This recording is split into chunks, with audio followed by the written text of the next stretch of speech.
Now, another thing that I want to discuss today in regard to this subject is where these negative emotions are coming from. And they are coming from, obviously, the ego. Yeah. From the ego. Yes. These negative emotions are coming from the ego, and you will understand immediately why. The ego has certain agendas. It wants certain things. It's responsible for particular drives, and they are well represented in the chakra system. So I'm going to use the chakra system for you to remember, so that you can remember what are these drives, right? The ego has drives that pertain 3.5 chakras. The first 3 from the root chakra, the second chakra, the third chakra in the solar plexus, and then half of the chakra in the heart center. So in each one of these, the ego has some drives. What are the drives? The most basic one at the root chakra is the drive for survival, right? Which can be split into 2 things: making money and having good health, right? It's the same, survival, right? But we have there 2 different sub-drives.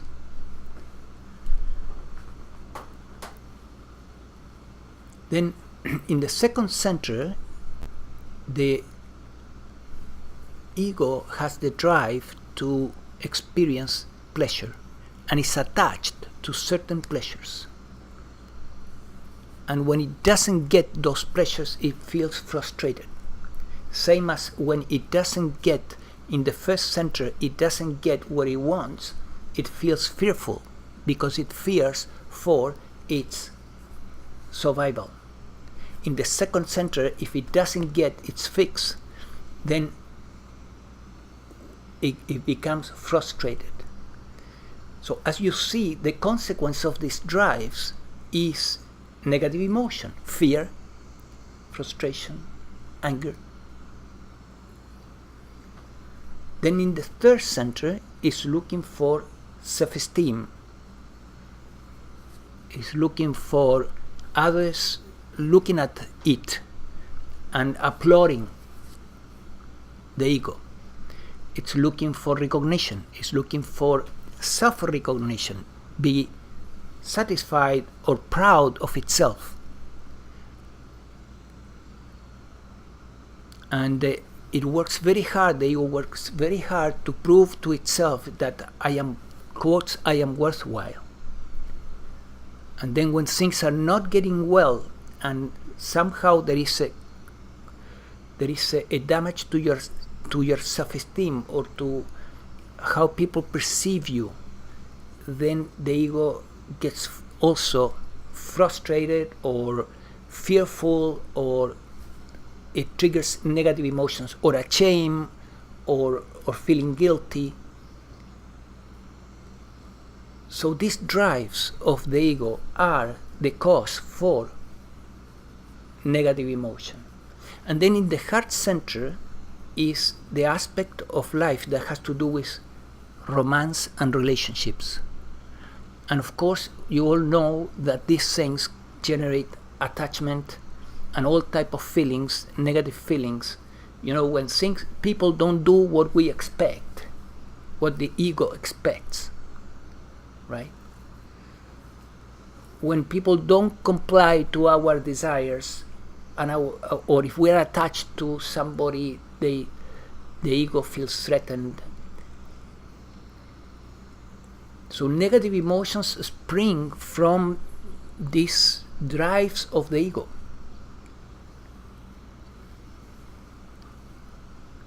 So the way to embodiment, embodying the awakening, is by surrendering these drives. Surrendering these drives to the divine. How you surrender these drives to the divine? Well, let's go one by one again.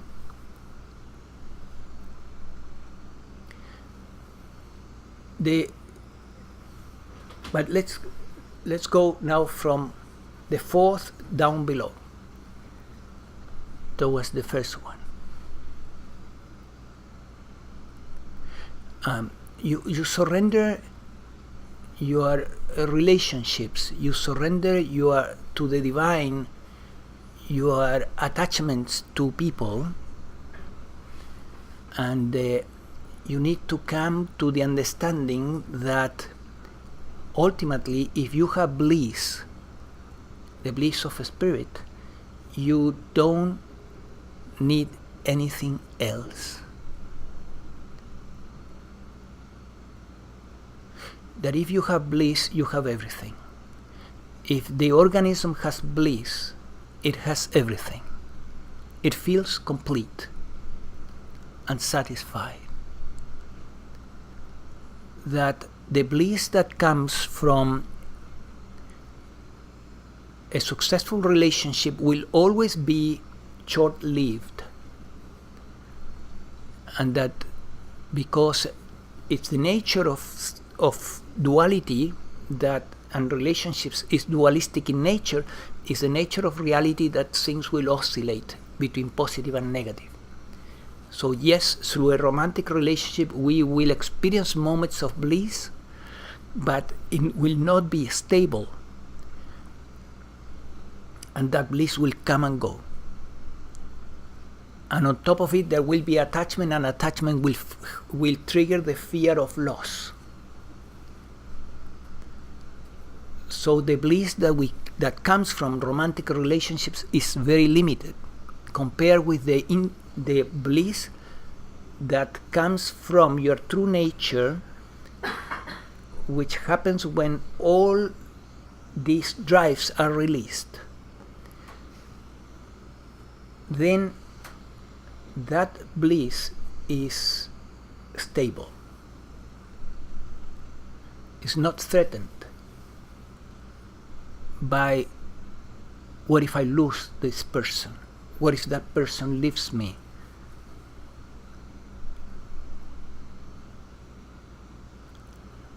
Then when you look into the self-esteem makes you feel proud, but it's a pride that is paid with suffering, because you have to keep proving to yourself. The ego is by nature fragile, so it needs to keep proving to itself that I am worthwhile, setting new goals, reaching new levels, holding to what it has, having more and being more. So we see the greed of the ego when individuals become greedy about having more and more and more, and being more and more and more, having more degrees, more diplomas to hang on the wall to prove that I am valuable. It's a never-ending pursuit. It's a trap. And you cannot hold to these things, because eventually you lose them.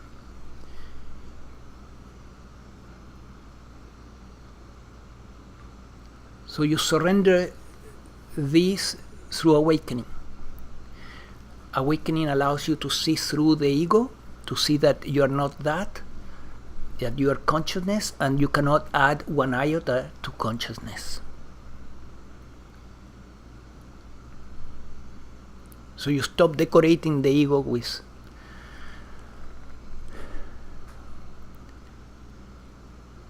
things and accomplishments. And then in the second center, you see that you can experience moments of bliss by drinking a little bit of wine, or smoking something, but you realize soon that they are short-lived. So you need to bring again your discernment into what's happening. Yeah, that they are short-lived, they are not worthwhile to pursue obsessively, because you are going again into another trap with the second center. And that any bliss that you will experience with that, and any moment of peace, will be short-lived. And then you will have to deal with the attachment that experience provides or creates in the organism. So discernment is the ability to see clearly in the illusions of these drives that they promise us happiness, but they cannot deliver. They promise us what we really want, which is permanent bliss, but they never deliver that. It's impossible. They cannot.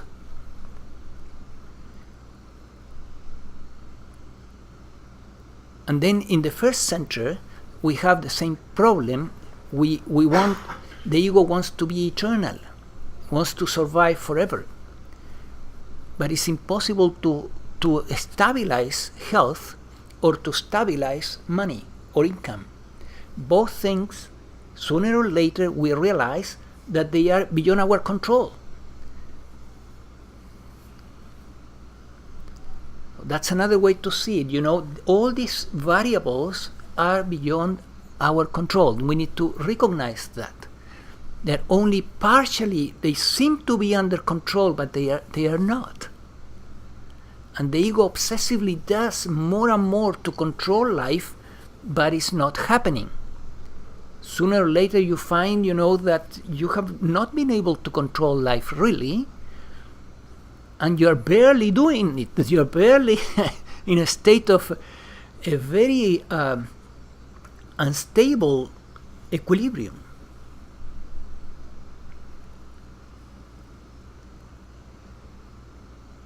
And then instead of trying to control, you begin to look into the opposite, which is to let go of the will of your life, meaning that you let go of all these drives. You surrender them to the divine. Okay, money is coming and it's not coming, and it's coming and it's not coming. Okay, well, that's up to the universe. It's not my business anymore, so to speak. How much money I make, it's not my business. The organism has to do its part, of course. Then health, same thing. Well, we do a lot of things. We take our vitamins, we eat correctly, we do some physical exercise, but, health is uncontrollable.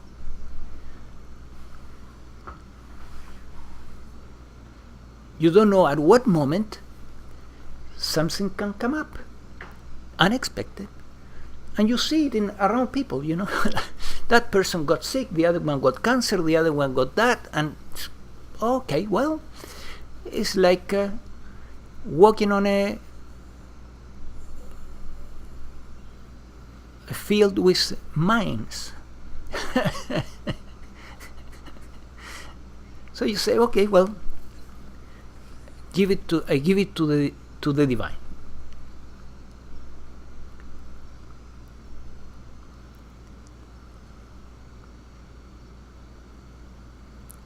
And so on. So all these drives, they need to be surrendered. And it's easier to surrender them when you realize that they are not yours, that they belong to the ego. That's why awakening is so valuable. These are the drives of the ego, not your drives. I will repeat this point because it's really essential. Look, these drives are not yours. They belong to the ego, and you're not the ego. See, from the third center, the third and the fifth, here in the throat chakra and in the heart chakra, there are drives that are part of the soul ego. The drive for creativity, expression, vocation is the soul ego. The drive for unconditional love is of the soul ego. The soul wants to express those things. But here in the sixth center and the fifth one, consciousness begins to express itself in a completely clear way.